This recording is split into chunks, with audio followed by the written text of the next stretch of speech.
This is the Heart of the Jungle podcast. We're your hosts, the NRL Fanatic. And Matty G from Speak Free. This isn't just any West Tigers podcast. No, this is for the most passionate, The most diehard. the most loyal West Tigers fans. Welcome to the Heart of the Jungle.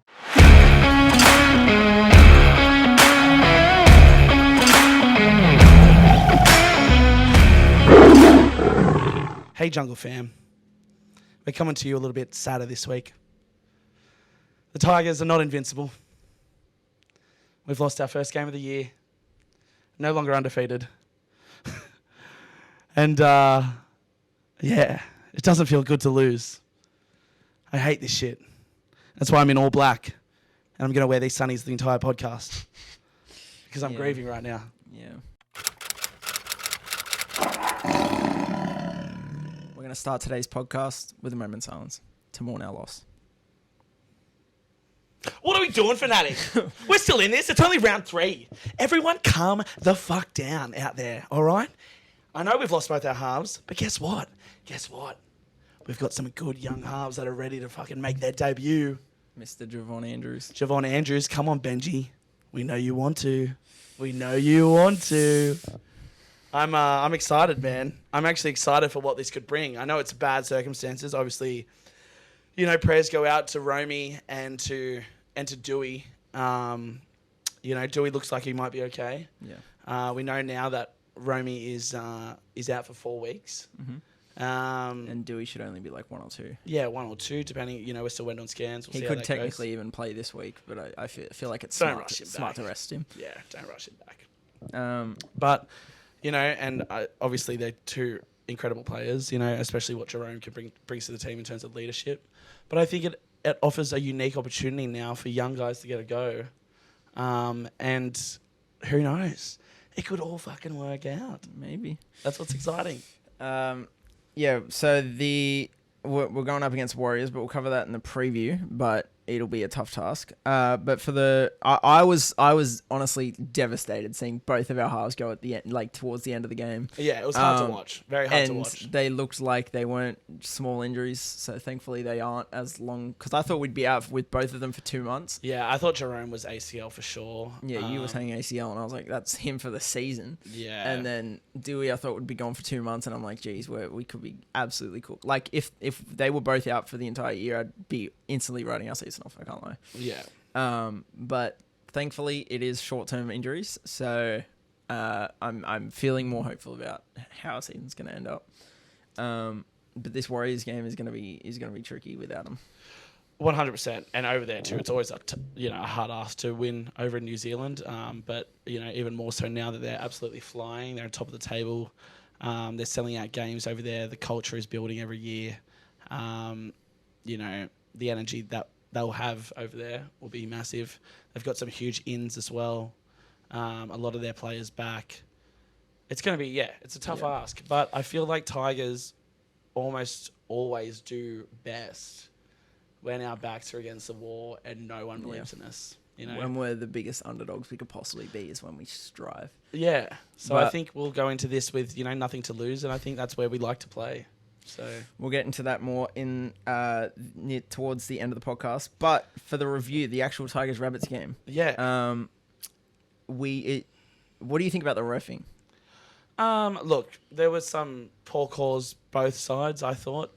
I'm not one to blame the ref ever. No. Look, we had so much fucking ball. Yeah. We could not find a gap to save our lives. I mean, our 2 tries came off, relatively, one tiring out the defense from fucking how many repeated sets on their line. Yeah, we had 5 repeated sets or 4 repeated sets back to back on the line. And then there was the one that came from the kick, and don't get me wrong, it was a beautiful kick. But yeah, we were struggling to find, with all that ball on their line, I think we lacked a little bit in attack. Yeah, that was rough to watch. Yeah, it was. I think we maybe played a bit too simple footy. We were lacking a few set plays. Things we saw the week before, we did not see again. So yeah, I'm a little bit disappointed in that, if I'm going to be honest. Yeah. But I'm sure they've addressed that this week. But yeah, it's overall there was still positive signs in the game. I mean, Souths are no slouches. They'll be right up there, I think, at the end of the year. and to lose by 4, our 2 halves going down at the end, we could have easily won it too. Yeah. Yeah. In terms of the reffing, yeah, get over it. Yeah. We had those 4 sets. Firstly, we started the game with 15 minutes of like barely seeing the ball up our end. Yeah. It was a lot of them attacking the entire time or us just not getting out of our end. And then we finally did get that set towards our line. And then we had 3 more sets after that. And it wasn't even from forced dropouts or like forced errors. It was literally just luck that we were getting set after set after set after set. And yet we still weren't making the most of the opportunities. So I wasn't happy with our first 25, 30 minutes. But I think after that, we played a little bit better. We ended the half up, which I was very surprised by. I thought for sure. Yeah, that was crazy. After 10 minutes, I was like, we could be seeing like 40, 50 points here.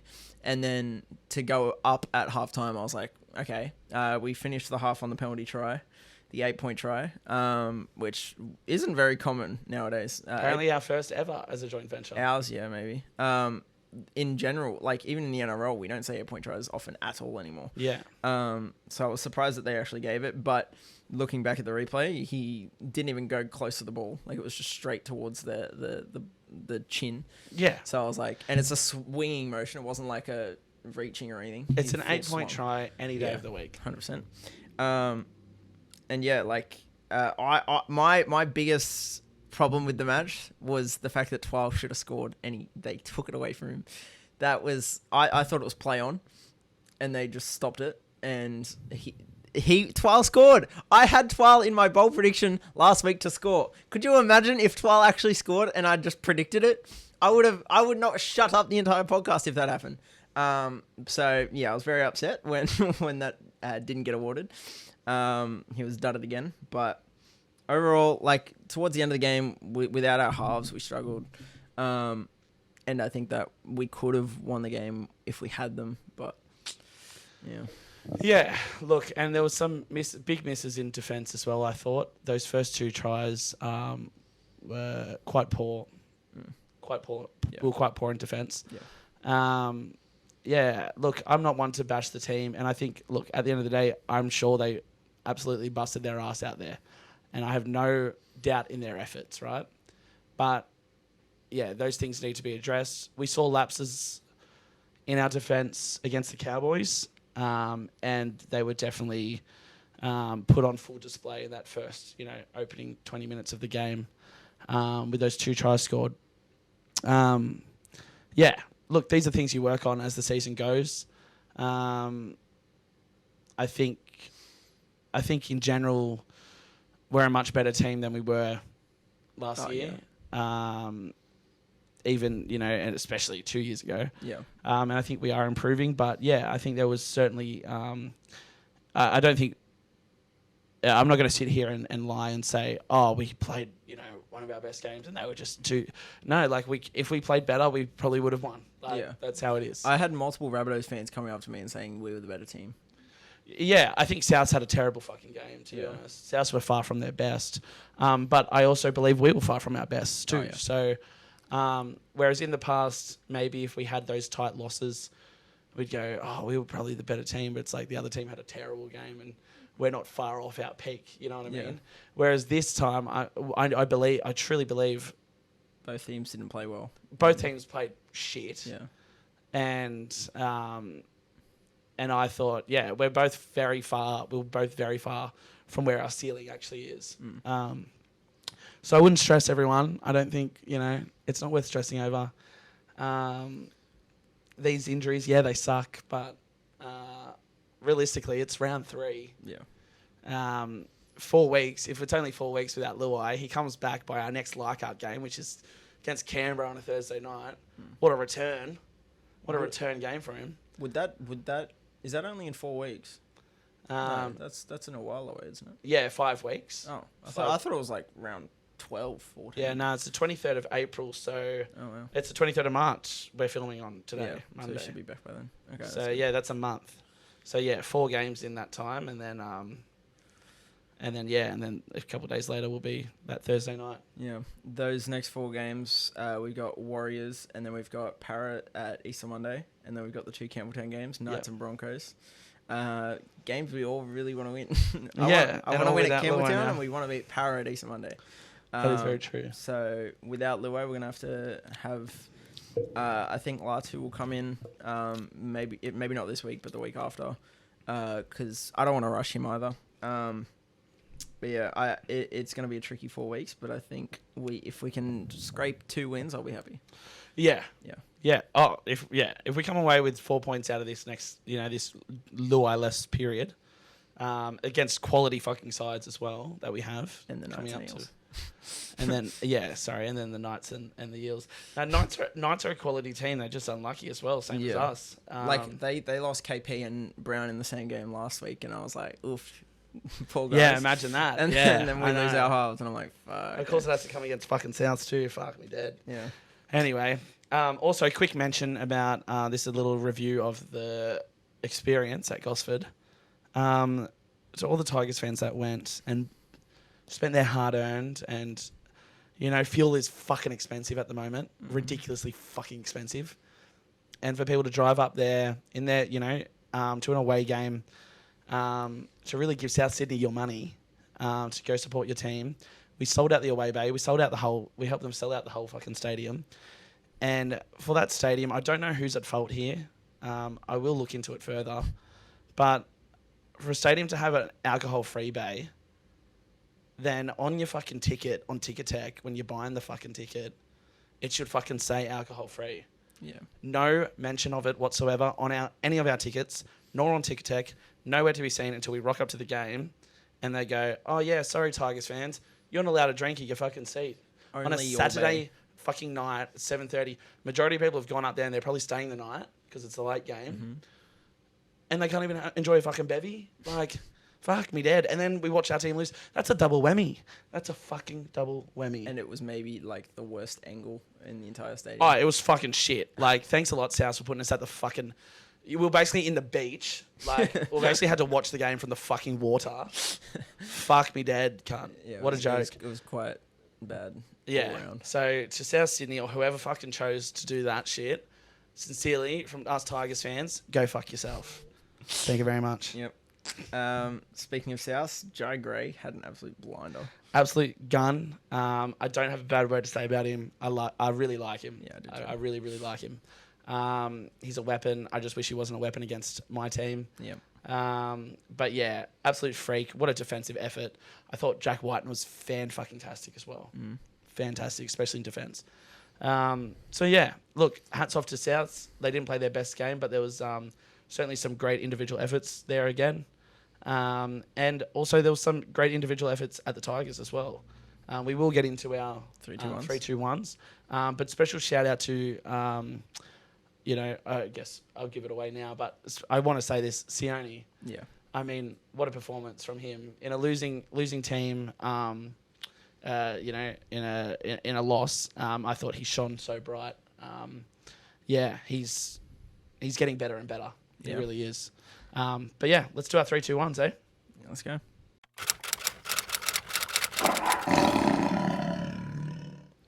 Okay, so for our 3-2-1s, pretty standard. I'll go first. For my 3, I'm going with Sione. He had one of his best games for our club, and was by far our best on the night, I thought. He had, let me pull up his stats real quick. He had only 36 minutes, but those 36 minutes were so impressive. He had 11 runs for 142 meters in 36 minutes. Mental. 46 post contact, a tackle break, a line break, 20 tackles, 0 miss, 0 errors. Quite a perfect stint for a 36-minute game. Definitely. And he came on and changed the game for us when he did come on. For my 2, I'm going to go Alex Twal. He nearly scored that try. Still fuming about that. 62 minutes. He had 14 runs, 150 meters, 58 post contact, a tackle break and offload, 37 tackles, 0 missed, and 0 errors. Twal was great defensively and especially defensively. 37 tackles was very impressive. For my 1 point, I'm going to go Samuela. He scored a try, played the full 80, 4 tackle breaks, a line break, 31 tackles. So I got Sione, Twal, and then Samuela for my 3-2-1s. Love it. I agree with you with the 3 points. Mine's also going to Sione. I was super impressed, and like you said, he really did change the energy when he came on. Yeah, I thought he was fantastic. Yeah, touche to what you said. Basically, I don't want to repeat everything, but yeah, I'm keen to see him just keep improving week by week. I think he's getting better and better. For my 2 points, I am going my boy, Matty Macassini. Got the try. That's his second NRL try. Yeah, I thought he was great. I thought he was very solid. Probably our best outside back of the night. Was in everything. Was getting hammered. And I hope he doesn't mind me saying this on here. But I said, how are you finding after the game? I said, how are you finding the physicality? I said, they're fucking hammering you. And he goes, oh man, it's fucked. So, he's learning that, NRL's a lot. NRL's a different game, week by week, but hey, he's taken it in his stride and I think he's killing it. So, hats off to you, Massey. You get my 2 points this week. Great try as well. And cop the knock and earn us the 8-point try too. So good on you. How about for and against? Yeah. Yeah, well, that's true. Could help us in the end. Yep. And my 1 point, I'm going to the guy that just is an absolute fucking workhorse. Just, mate, if I could give him 2 points as well, I would, because I thought he was brilliant. Api Coruscant, just what a leader, what a captain, in everything. Yeah, works his fucking ass off for this team. So yeah, and great little break there. It's a shame no one was with him. Breaking Latrell's angles yet again. Yeah. Just like he did at Campbelltown. He almost went all the way again. He almost went all the way. But he owns Latrell Mitchell. But yeah, he's just the eyes up footy on him is just crazy. I mean, he needs to be New South Wales' hooker this year. He just does. He's the best New South Wales hooker there is. Yeah, Robson, I don't think he lacks his creativity. He's been quieter as well.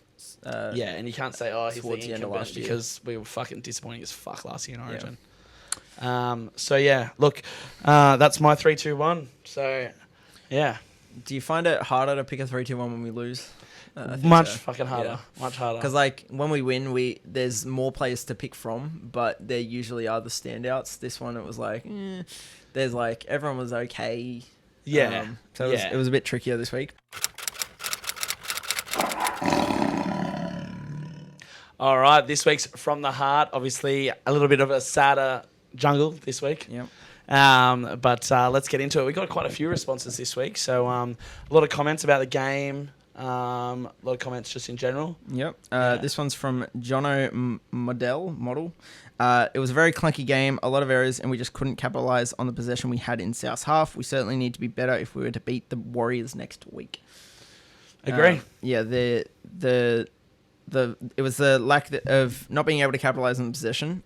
We really struggled in that department. In that little 5-minute period it was more than that. It was like 8 minutes of just us on their line not being able to break them. Yeah, just fuck all spark really in the whole game. Yep. Adam Maxwell from Pie Hill, shout out Pie Hill. He said we need another centre. What do you think?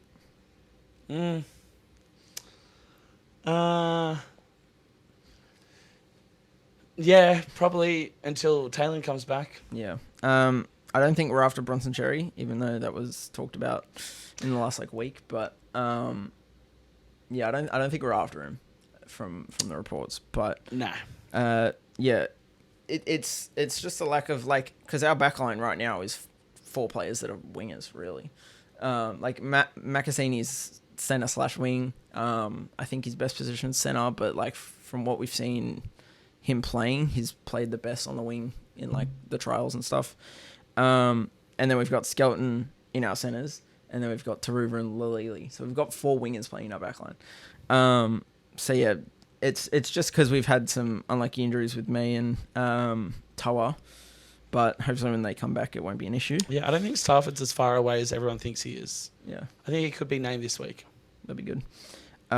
Mort says, worried about the game plan. It felt like offloads or nothing. South didn't allow many offloads compared to the Cowboys, which we struggled to beat their defensive line.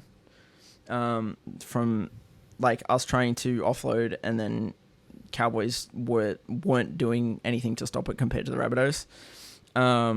So yeah, we struggled with our offload game on Saturday. Is that when we played Saturday? Yeah. Definitely sounds so much more quality side. You're going to have to do a little bit more than what we threw up against Cowboys. I also think just a lot of things just went. I think a lot of it is when things are going right for you, things are going right for you. Yeah.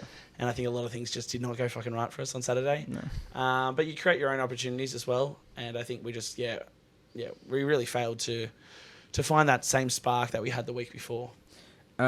George Krikitos says, very frustrating game, terrible start, cost us alongside with very clunky attack. South seemed to be consistently inside the 10, but we just didn't do enough in the end. The South seemed to be offside for quite a lot of their... I mean, if I'm at a game, you'll say, and I'm at every game, I will call them offside every fucking play. Yeah. Because that's what opposition... That's what you should do. He's offside, sir. Yeah, get him onside. But if they were or not, I'd have to go watch it back, to be honest, on TV. You know, it's deceiving from some angles that you're at the game. But it's also deceiving a little bit on TV too. And they don't really show it because they do a bit of a close-up with the play the ball. But yeah, I thought, I did think they were offside a little bit. But, you know, it is what it is. Can't blame that. Big Les's League, shout out Big Les, says, I will say this, Sione Fainu deserves his flowers, killing it at the moment. He makes an impact every time he steps onto the field, really impressed. I think that if the Blues are looking for another Spencer Leniu type player off the bench, he could be a real smoky in my opinion. Might not be this year, but I'm not ruling anything out. That's big flowers for Sione Fainu. Yeah. I agree. I think he's great. I think he's been fucking fantastic. And yeah, as in that impact player role, I think he's doing it really, really well. Yep. Really well. And Benji's definitely getting better at his rotations as well, and when to use the player, when to inject a player. And I think Benji will continue to improve on that. And if Sione keeps improving, you know, it's dangerous for other teams. You never know. I'd love to see him play for the Blues, but whether or not he'd get the shout when Terrell May couldn't even get the shout. Oh, please, it's Laurie Daly as coach. You've got more chance of fucking finding a fucking golden ticket in a Wonka bar. Fuck me dead. Love of the game says, big shout out to Royce Hunt. After last season, he came in this season with purpose, and him and Sione just before halftime switched the game in our favour. Royce Hunt's been looking fit. Very fit. He's gotten fit over the preseason. Yep. And yeah, I was tempted to give him the 1 point this week for the 3-2-1s, but he only had the 22 minutes, so I was like, I'll give it to Samuela. But Royce Hunt, when he did come on, he was outstanding as well. Yeah, I think he's been great. Now we'll get into the questions because that's all the comments. The first question comes from Isaac Bale. Who is your most hated team in the competition? Well, it should come as no surprise to anyone who's followed me for a while. I fucking hate Parramatta. I fucking hate them with every ounce of my being. Why do I hate them? I don't actually know. It might be to do with Mitch Moses going there, Ryan Madison going there, the fact that the only run-ins I've ever had at a football game have always been with Parramatta fans. The fact that some fucking dumb fuck on Facebook the other day wrote, when we won that my video, wrote fucking what did he write again? His name was Gary too. What a dumb fuck name. I can't even remember what he said. He said, this is typical West Tigers supporters. Whenever they get a win, they think it's appropriate to use language like that. To which I replied, "Fuck off, Gary." No, shut the fuck up. That's what I wrote. Because he commented on the video of the celebrations. Yeah, the celebration video at the end of the Cowboys game, and he's like basically saying, "Watch your language." It's not the only run-in I've had too. I've been swearing at a football game before. Standard, right? Yeah. Fuck me dead. This dickhead in front of me turned around. I think it was an Easter Monday game when we played at a core, and he turned around and said, "Mate, I've got my kid with me." And I'm there thinking, who gives a fuck? Honestly, if you're that worried about your kid not hearing swearing, maybe stay the fuck home then, eh? Honestly. You fuckwit. And I feel like every parent fan's like that. I don't know what it is. There's just something about them. I fucking hate them. Bring on Easter Monday, motherfuckers, because they've definitely got they're on their high horse riding it right now. Go, we don't have to verse them with Lil I. Fuck, we're going to smash them. Yeah. Watch us win, cunt. Honestly. Watch us fucking win. I'm not too scared to verse them. And get your tickets, Tigers fans, because the away bays are selling out. Yeah, we got to pack out Combank. Try and make it as close to 50-50 as we possibly can. We're not going to get there. I feel like I'm a bit more angry tonight. I don't know. I'm going to chill. Sorry, it's, guys. It's just... I'm going to have positive energy now. Any mention of para gets you angry. Yeah, it gets me fucking riled up.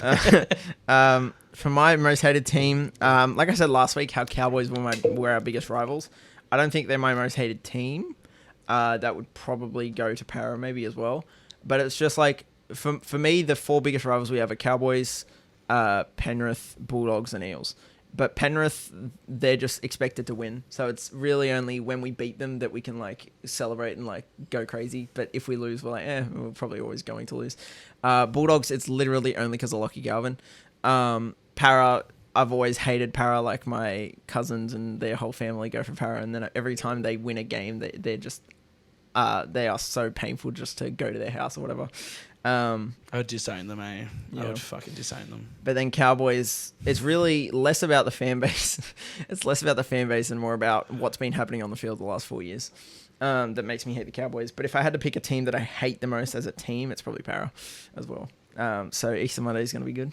Bring it on. When we beat and if them. any Para fan has a problem with what I just said before, go fuck yourself. And then they wouldn't be watching this. They wouldn't be watching it. I don't think so. And if they are, thank you for the views. You're welcome to come back. We have another question from Ethan Bez. Do you think Buller is worth the money he wants? No. I know it's going to piss you off, but no. And I'll tell you why. To demand $900,000 as a fullback, you got to be bringing us finals football. I'm sorry, you just do. You have to be a consistent finals football fullback, I believe, or an Origin representative fullback, because not all of the greats are, in a great team. Look at Kalen Ponga, but when he puts on that Queensland jersey, he's a fucking weapon. So I think, look, this is not to say Buller is not going to be worth that much money in the future. I believe he is, and I believe he'll keep getting better, and I think he is a star, and I do want him to stay at the club. But I do not want the club to be forking out that sort of money for a player that, and I'm not saying he has to himself bring us finals football, but when the team is flying and we're a team that's really pushing for a premiership, and I think we're still a bit of a way off that, then I believe you can have players to ask for, $900,000 a year. Until that point comes, I don't think he's worth it. $800,000 is pushing it for me. I'd probably go around the $700,000 mark for him. I do think $900K is a little bit much. $800K I'd be happy paying because the salary cap's not the same as it was 5 years ago, 10 years ago. So I'd be okay with $800K. $900K is pushing it, but at the same time, I would be happy to pay him $1 million just because it's Buller and he's my GOAT. But realistically, I think $900K is a bit much. $800K I'd be happy with though. Yeah, look, I'd settle for $800K to keep him, and I'd be happy, and I'd celebrate his re-signing. But yeah, the fact it's now taking this long, I'm getting a little bit concerned. Yeah, I've been really worried about the fact that it's taken like 6 months, and we are no closer to finding out if he's staying or not. The thing is though, if I had to choose between letting him go or paying $900K, me selfishly, I'm paying him the $900K, just because I'm selfish. But at the same time, who would we have if we didn't have Buller at fullback? Yeah. Like, there's not other options. Not at the moment, no. Yeah. So, if we've got to pay him the $900, I'd be okay with paying him the $900. Well, the club has that option anyway. Yeah. But also, you were talking about him not being an Origin player. He scored 4 tries at fullback for Fiji. Yeah. Yeah, but I don't think Harry Green or Dylan Brown did that. No, it's not State of Origin, mate. And and who was it against? PNG, I think, or Cook Islands. I know. He should have won Golden Boot. Again, me being biased, but I don't think Harry Grant or Dylan Brown scored 4 tries in an international game last international season. So. Yeah, because they're not versing bums off the fucking streets of Papua New Guinea, mate. I know. Yeah. No offense to Papua New Guinea, by the way. Yeah, Fuck, don't come for me. Jeez. It was just a joke. I might cut that out. But realistically, I think was worth 800. I don't know if he's really worth the Yeah. 900. And look, Yet. and I don't want anyone to take this and think that I don't love Buller. I fucking love Buller, right? Me too. I love him, and I think what he when he's at his best, he's fucking incredible. And I love how much he is always the support player in every break we make and all that. But there's still lapses in his game which he needs to improve on. And I just think the $900,000 mark, that's elite fullback sort of money. I do think it's now like closer to the average fullback almost at 900K. It's still pushing it, man. Yeah. That's still pushing it. I just think with the new salary cap and like Yeah, but the new salary cap it's like hasn't come in just yet. above average. I think We don't know what 900. it's going to definitely be yet. I do think just above average is roughly 900. And I'm as much as I love Buller, I don't think he's at average in terms of the entire starting fullbacks. Like there are some huge names at fullback. Fullback is a stack position. Yeah, it is. And that's what you got to compare it against, right, too, is like what are other fullbacks getting paid at different clubs. Yeah. What's Tedesco on? $1 million? Maybe, yeah. I'm not sure. And you're going to get Buller $100,000 less. Me, yes. Yeah, but then you compare the two, what they've achieved, right? Yeah. And that's not to say Buller won't go on to have that sort of career. He definitely can. Future immortal, by the way. And I think he will. I think he's got that talent. But yeah, to me, I wouldn't be too wrapped. Look, if the club decided that's what they're going to do and that's what they're going to pay him and that's what they're, I'll back him, right? I'll back them because I don't want to see Buller leave. Me neither. But if it was me with my checkbook out going, do I write $900,000 for this guy based on just his talent alone and not his future talent, not his future potential, just based on what he's worth today? The answer is no. Fair enough. Yeah. One thing I do want to point out about Buller, because I didn't say it in the review, and I don't know where else I'm going to say it in this potty. I waited behind the game at the Gosford game, and he gave his boots to a little kid. So I just wanted to lovely. point that out. I filmed it, but it was like half a second. I filmed it a bit too late, so I didn't post it. But that is good. That is good to hear. Also shout out to all the Tigers players. After a hard loss, a lot of them came over into the crowd, took photos with fans. I thought that was really, really good. Sean Mellencamp is very big on fan engagement, massively big on fan engagement, and he said numerous times in CEO, in like the Meet the CEO forums and stuff, that he would be big on pushing that and making sure there was better fan engagement between players and fans after games, especially away games, and obviously home games as well. Yeah. But for away games where people have travelled up to really like give the fans attention. And I think it was great. Not only did they come over to the fence, they actually came into the crowd, into the bay. A lot of their families were sitting in that bay too. It was great. Another thing quickly, I stayed behind the thing and I was like, the one person I really want to get a photo with is Wayne Bennett, because I have a photo with him from like 8 years ago, but I have no idea where that photo is because it's on an old phone. So I'm like, I want to get Wayne before he's like no longer coaching or whatever. Or dead. Yep. But I genuinely thought that Wayne would be someone that would like just kind of go straight to the bus, like not care about anyone. He stayed longer than anyone. Really? Signing and getting photos and taking Wow. time. And I was honestly surprised. Like I did not think Yeah, Wayne... I think he only hates the media. Yeah, that's... I don't think he hates fans. That press conference was... it was kind of Frosty. funny, but it was kind of like... Also, he was giving them absolutely nothing.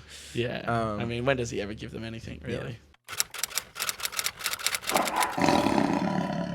This week's game, we're going to be doing blind ranking. This segment's called The Hill Has No Eyes. The hill has no eyes. So we're going to...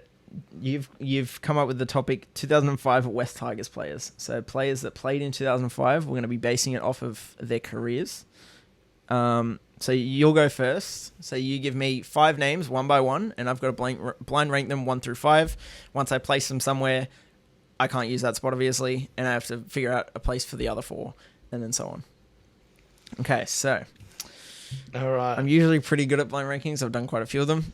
So fingers crossed I nail this. But I have no idea what he's got in his mind. I don't know what he's got planned. So he could try and stiff me at the end, but we'll see. All right. Scott Prince. So this is based on their full careers, correct? Full careers. Okay. Well, just Tigers careers, full careers, just 2005. just them as a player, right? Like Okay. I just Scotty Prince, our Clive Churchill medalist. I'm gonna put him. He's a 300 gamer. I'm thinking between 2 or 3. I will go.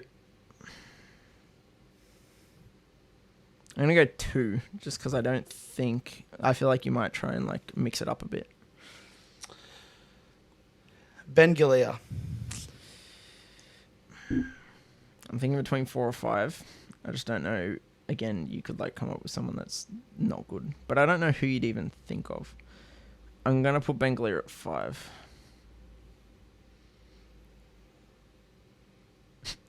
Todd Payton. Okay. He's either 3 or 4. Todd Payton, I'm gonna put him 4. Paul Fedawira. I'm gonna put Paul Federer at 3. I had the 2005 season highlights on DVD as a kid, and I used to watch that, and he was like, because obviously I was too young to watch 2005, but watching those highlights, Paul Federer came up a lot. He was unreal in 2005 specifically. So yeah, I'll go Paul Federer at 3. 1-2 comps. So that's we've done 4, haven't we? Yeah, I need my number 1. So let's see who I've got. Chris Harrington. Okay. Also a 300 gamer. I would maybe swap Prince and Harrington. Besides that, I think I'm happy with that. Yeah, I think I did okay. I think you did all right. All right. So you did him. I could have really fucked you over then. Yeah. I could have chosen anyone. Yeah, I know. But I thought I'd choose that. I think it's interesting. I probably would have, like you said, probably swapped the 2. Prince and Harrington. Yeah. All right. Now, we're going to start with Robbie Farah. I'm going to go 2. Okay. Liam Fulton. I'm going to go 4. John Skandalis.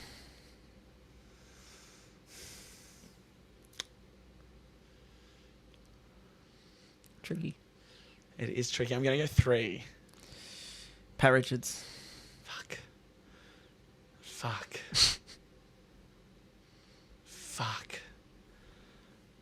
Oh, I don't know who you're going to go to the last one, so you could really fuck So me you've over. got 1 or 5 here for Pat Richards. You could really fuck me over. I don't think this is right if we don't name the person that we should have named. Pat Richards, I'm going to have to go 5. So your number 1 is Bryce Gibbs. I'm joking. It's Benji Marshall. So Benji at 1, Robbie at 2. Yeah. You had Skandalis at 3. Yeah. Fulton at 4 and Paddy Richards at 5. I would just slide 3 and 4 down. Yeah. And bring Move 5 Paddy to number 3. Yeah. Again, I could have stiffed you with Bryce Gibbs at number You 1. really could have. but, You really could have fucked me. Yeah, over you did there. all right.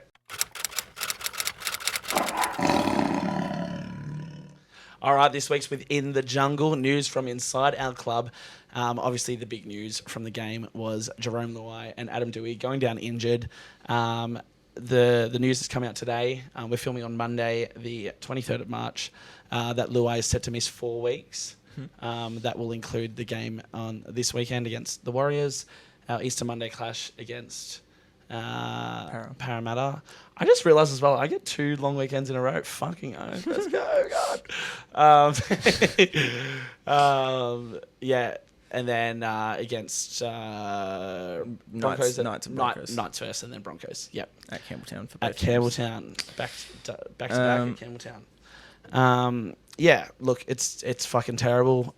Jerome not only brings his amazing skill, but also his leadership, and that competitive edge, that competitive spirit, that will to win, I think is really missing when he doesn't play.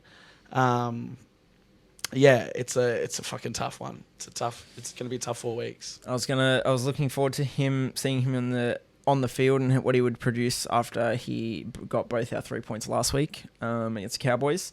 I'm just thankful that both Luai and Dewey have short-term injuries and not as long as we anticipated. Like you said, you thought it was an ACL or an MCL, and then I didn't see what part of his knee he was grabbing. From the crowd. From the crowd, and the screen was in a fucking shit position. So. Because they suck us right in fucking bay too, cunts. But very, very blessed that it is 4 weeks. It could have been a lot worse.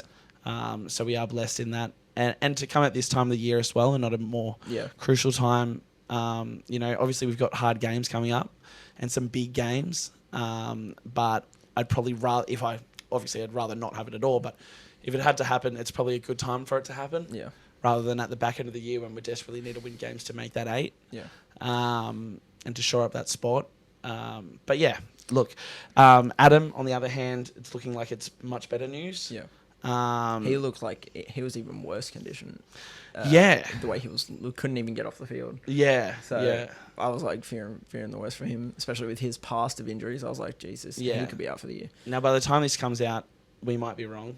Yeah. And their initial thoughts may not be right because scans haven't revealed the full extent of it yet. But yeah, it's looking positive anyway. Yeah, that's good.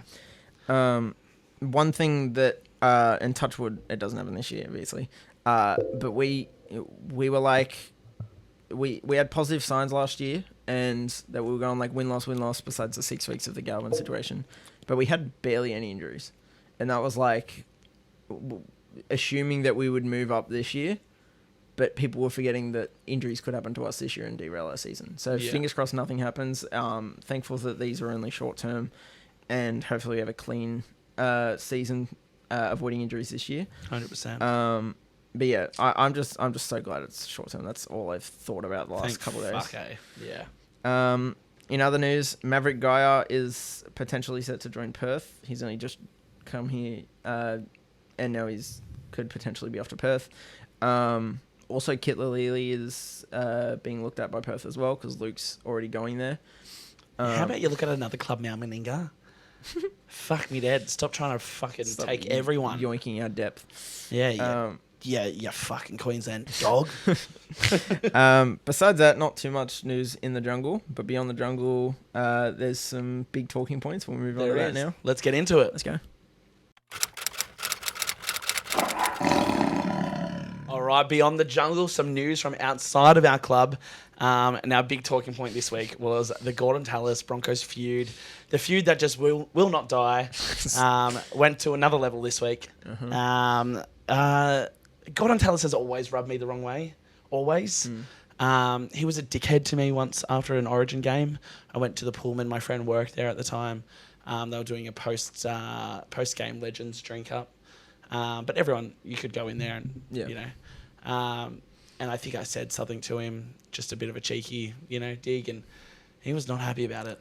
Not happy about it. Zero banter with that bloke, zero sense of humour, and an absolute fuckwit, in my opinion. So, yeah, that's my view. he come out and basically was going off at Adam Reynolds, Mort. He was going off at Adam Reynolds and, like, criticising him for not showing up to the game and, like, not playing. And having that week off, but then he would still do some other stuff, like went on not NRL360, just like Fox League. Came and did media in Sydney. Look, playing and doing media are two very different things, Gordy. I think his point was like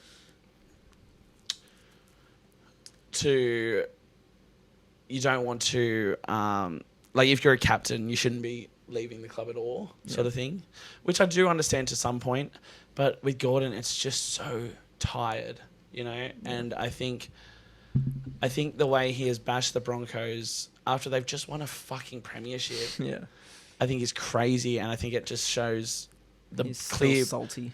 Yeah, it's the clear bias. It's this clear hatred against his old club that I think is super unprofessional when you've got such a huge voice in the media, especially when you're a part owner of the Titans too. I think there's a big conflict of interest there as well.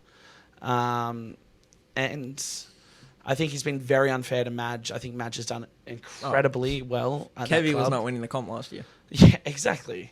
I think he comes across as very, very salty, and he's almost impossible to listen to now. I would say. And then the Broncos have taken his name off the door in, I think it's Broncos HQ, and replaced with Ali Brigginshaw. Yes, I did see that. And then he had comments, I think it was on 2GB or whoever he's with, Triple M, where he was saying that it doesn't really bother him, and like he's not phased, but like some people don't believe him. And like he's saying he's a Dragon, he's a Bronco, and he's a Titan. You also had the stuff on NRL 360 where what's his name, the journo that said you took a season out, didn't you? When he was saying, I like, forget the journo's name. it was his debut. Yeah, he went hard on him. Yeah, he went hard on him. But to be fair, I do like with Gordy on that point. The reason he sat out was because of like the Super League and like commitments and stuff. It's not as like it was a big line to say in the moment, but at the same time, it doesn't really like it's not the same thing. But yeah, that's still ongoing. It's still It will never end. no, it's all in the media at the moment still. It will never end. Another funny thing that happened on the weekend, Serraldo tried to open a window at GO Stadium to let some air in, and then cut his hand and needed stitches. And as Ricky Stewart said, it's a shit house stadium. Yeah, your main the only Raiders are the main thing at GO. Like I don't know what else they even do there. But if he's saying that the stadium is terrible and needs fixing, like he probably avoids the coach's box because he knows it's going to happen, and he stays on the sideline. We went there last year. I thought it looked cool. It looks It cool, looked really cool, but it's a but, concrete yeah. fucking hellhole. Yeah. And it's shit. It is Yeah. shit, and it ain't built for Canberra. Let me tell you, No.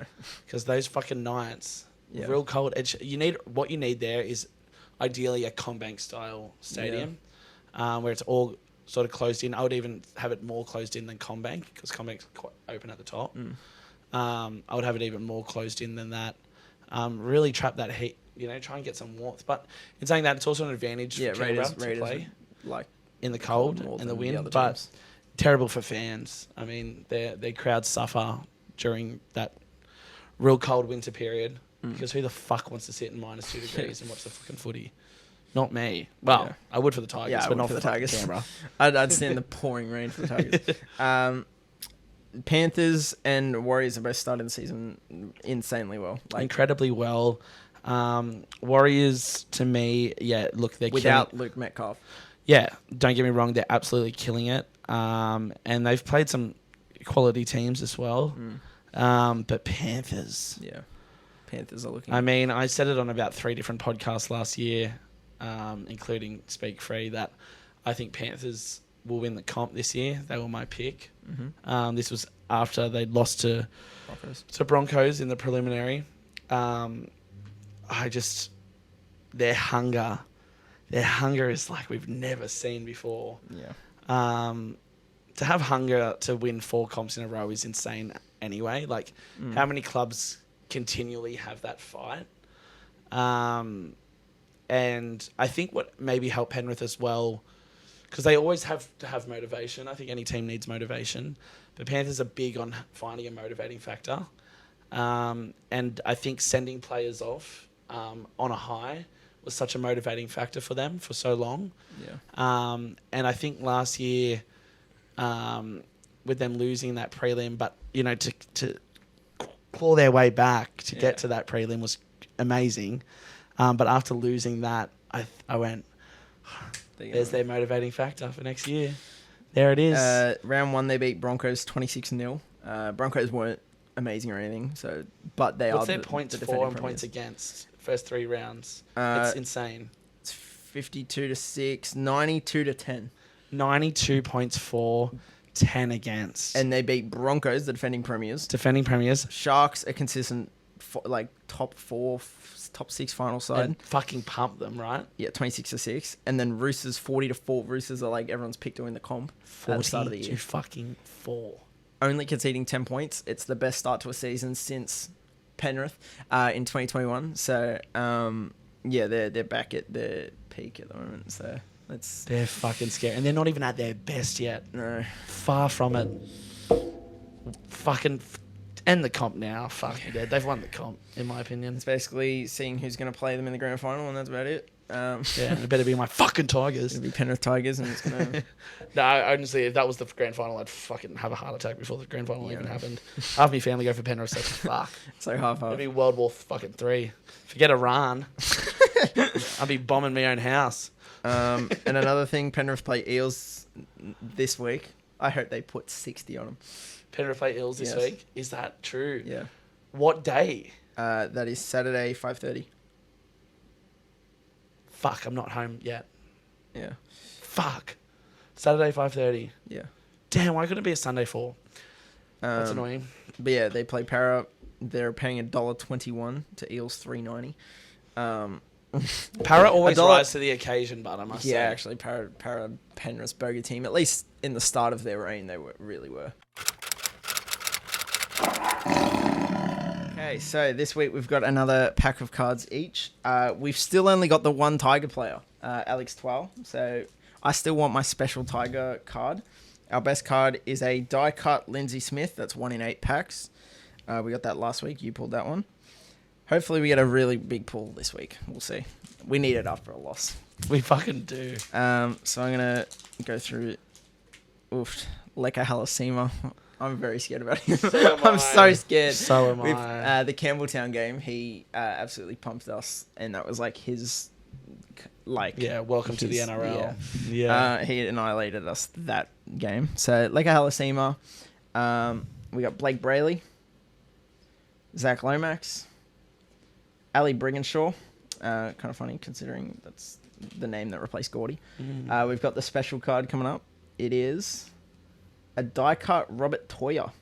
That's 1 in 8 as well. The gold card is Angelina Tekarenga Katoa from UNRLW Bulldogs. Then we got Brandon Smith, Hectic Cheese. It's Lockie Galvin. Bennett. Yeah, we'll just chuck that one over there. And then and then we've got an Adam Dewey. We packed a Tiger. Hell yeah. So our second Tiger is Adam Dewey. Okay, now your turn. All right.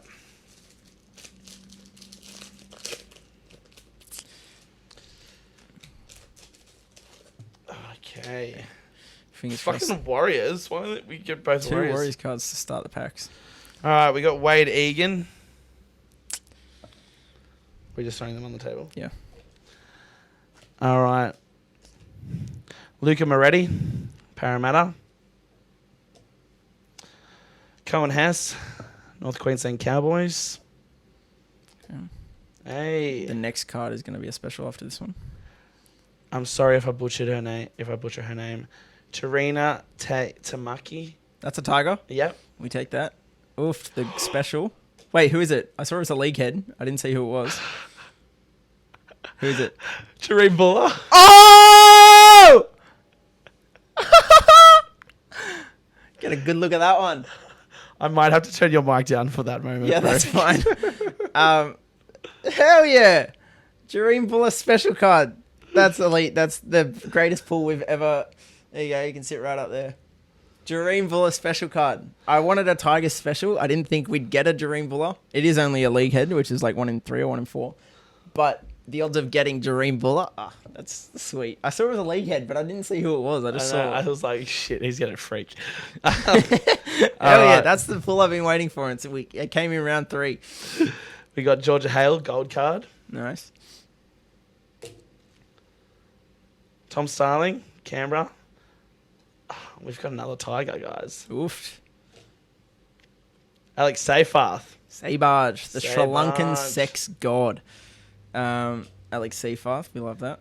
And Satili Tupanua from Canterbury Bankstown Bulldogs. Yeah, this is our most successful week by far. Definitely. This is what I've been waiting for. The first 2 weeks were so dead. That was good.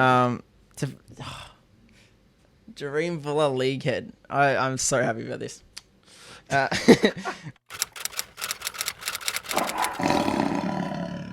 We fly across the ditch to New Zealand, to Auckland. We're going. Yep. We'll be there. And it's going to be a tough one. It's going to be a very tough game. Without our halves, we're filming this on Monday the 23rd, as we said. So team list has not come out yet. But we do have some thoughts on who could possibly be named in the halves or who I believe should be. my view is that you go risky, Mm-hmm. don't play it safe. Yeah. And I think we blood Javon Andrews. Yeah, I'd love to see that. And Jock Madden's been waiting there patiently for his chance. So I would have Javon and Jock in the halves.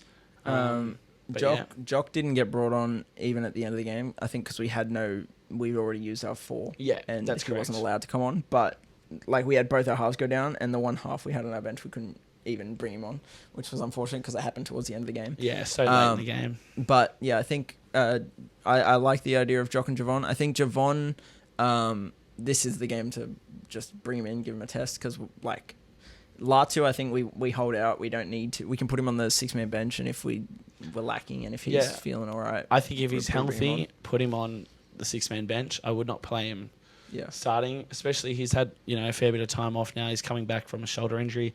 It's very easy to re-injure that, especially in a very physical game against the Warriors.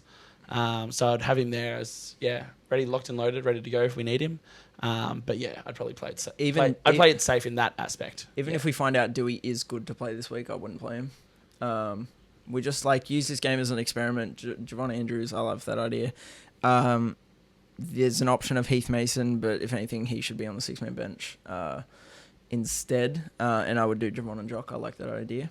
I'm going to this game, but I'm like, I've been very. I still haven't booked hotels or anything. I've left everything very last minute because I wasn't sure if I was going to go. Extremely fucking last minute. I wasn't sure if I was going to go because of financial stuff, but I've organised flights. I've organised tickets to the game, so I should be going. Depending on if the flight, it's a bit complicated. But I've never been out of the country ever in my entire life. So I got my passport 6 weeks ago. I left that very last minute as well. I bought it 6 weeks ago, so it only came last week. I've left it very last minute, but things are kind of aligning where I'm going to go. And I'm excited. I've never left the country, so it's a complete first. It's very fun, and you know what? It's it's a very cool trip away. I think anyone out there who's done it would agree. It's obviously it's not at the heights of say a Vegas special or something like that, but what's cool about it is you really get to experience footy culture of New Zealand. Yeah. I think they do game days very well over there. Lily World is a little bar. I think it used to be a putt-putt golf. I think they were telling me last time. It used to be a putt-putt golf, and they turned it into a bar. But it's literally outside. The stadium is here, and Lily World is literally there. It's fucking right there. It's basically part of the stadium, but it's on the outside. They have AstroTurf down. Everyone drinks there. Everyone. Last time I went there, I was I'll go in early because I went by myself last year. I was I'll go in early.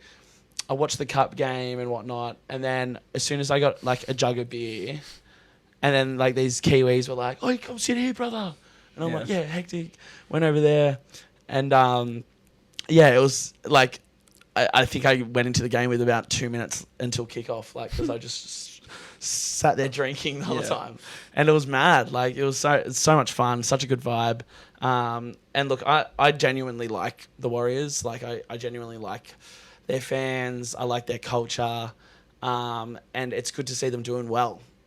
So it sucks to go over there and that it's going to be they're flying. It's going to be a very tough game. It's a very big ask, but that also excites me because we will start the game as very, very big underdogs. We're going in with no expectations. And if we somehow win, the trip is going to be an all-timer. But yeah, part of me wants to experience that New Zealand Warriors culture without my team coming off losing, because I've only been once, but I experienced a loss last year, and I really want to get a win this year, but we'll see how we go. We don't tend to do very well over there, do we? I don't think many teams do, to be honest. But yeah, it's a hard place to play. But we'll see.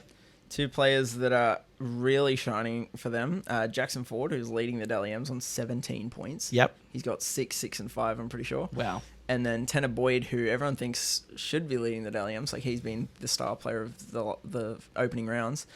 He's in 4th on 10 points, only behind Dylan Edwards and Cleary on 12, I think. So, yeah, they're looking really good this year as well. And, yeah, the fact that Tanner Boyd especially, everyone just assumed the Warriors will really kick on when Luke Metcalf comes back. But then Tanner Boyd is like, no. he's really trying to own that jersey. And, I'm worried to see what he'll do against a team with no halves at all. Like we've got Javon, hopefully, and Jock, but not the starting halves. I'm worried. Hopefully it isn't a big loss. That's like, I won't be mad if we lose. I want to win, obviously, but in terms of the thing, I just don't want our for and against to be out the window. I don't like this early in the season. There's nothing worse than it being an embarrassing, it's fucking shit when it gets like that. Look, I'm excited. Auckland's a great place. I'm very excited to go over there.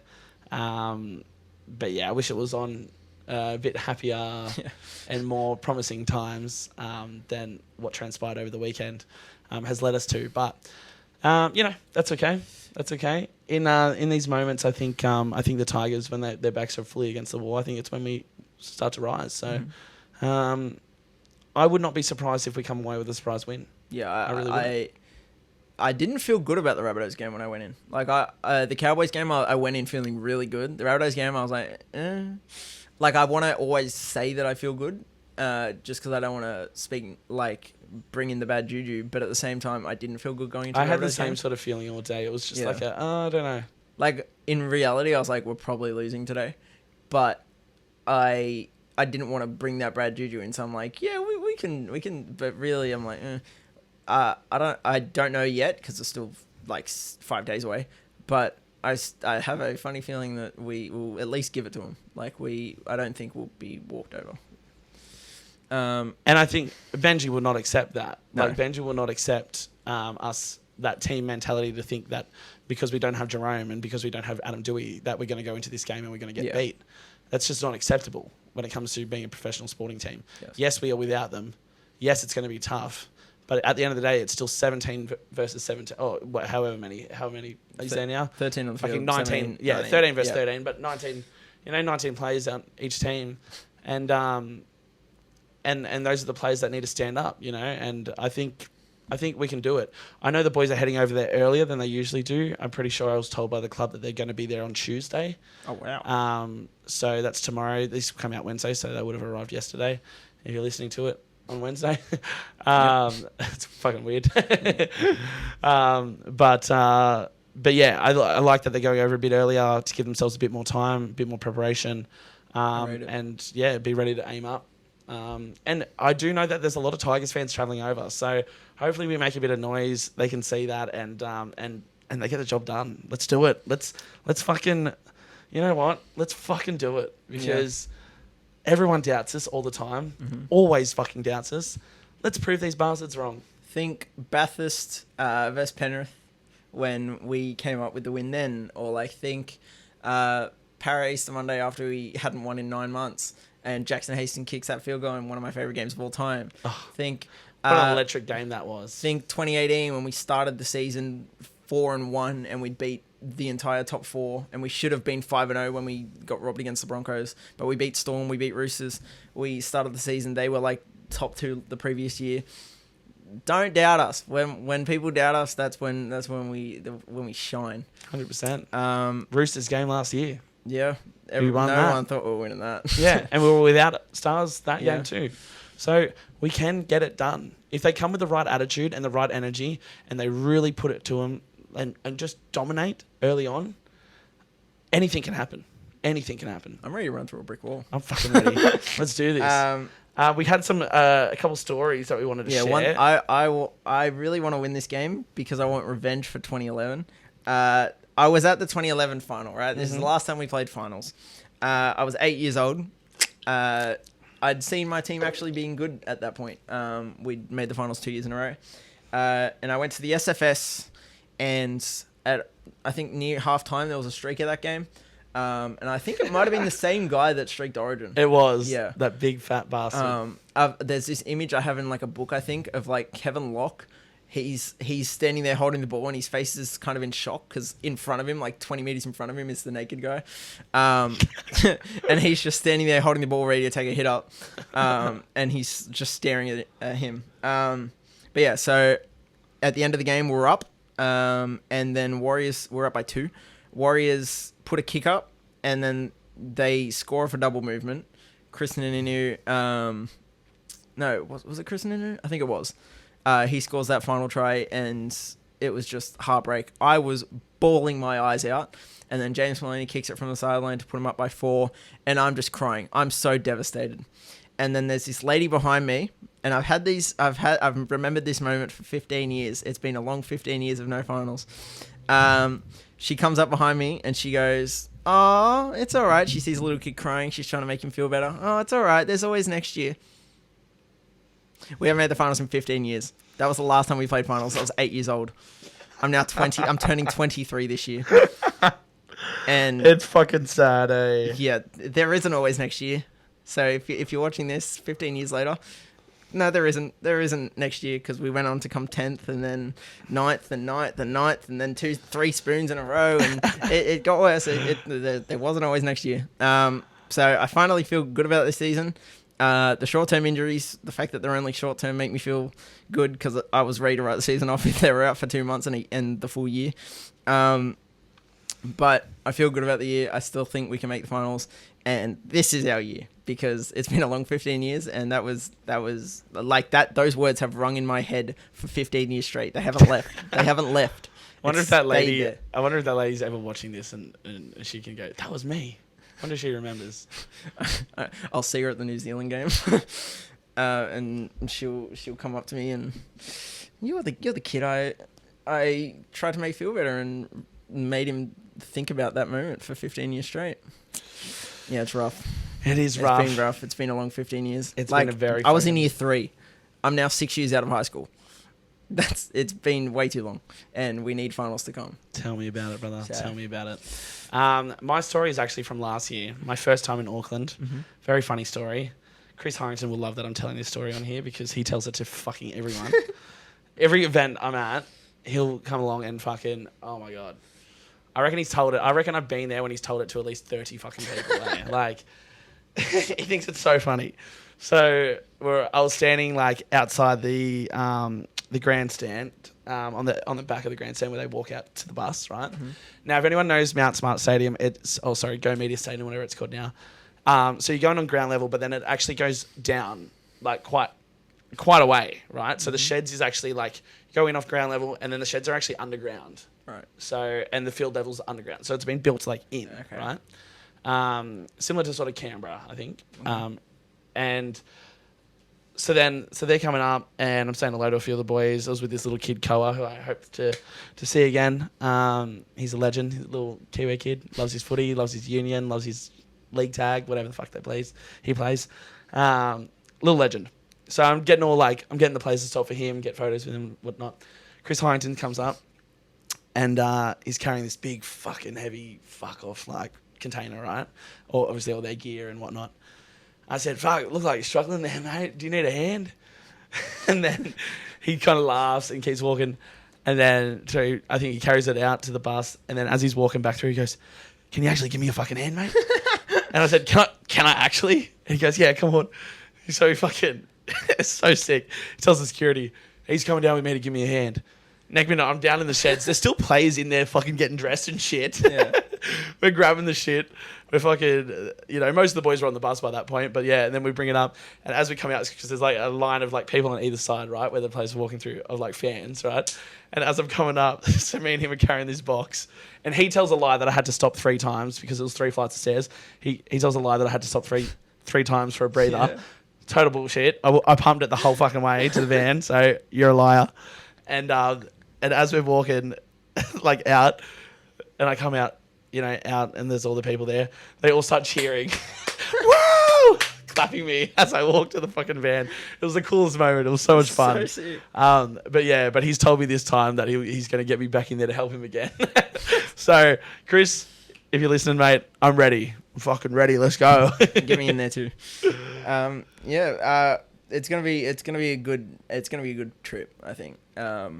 Whether we walk away with the win or the loss, a win or a learning, I'll be happy with the trip. I'm excited. It's gonna be. Yeah, you'll love it. Auckland's awesome. Yeah. Fucking New Zealand's mad. I fucking love it there. Comment below any things I should be doing over there. Cause Yeah, if you've been to I Auckland, also let me know too. I've been there once, but like my time was short, so let me know. We want to make a trip out of it. Actually, have something to do besides the footy there. So Yeah, I did jump off the Sky Tower last time. I ain't fucking doing that shit again. No way. Felt like suicide. And right now, I'm quite happy in life, and I can't bring myself to jump off a fucking building. No, not again.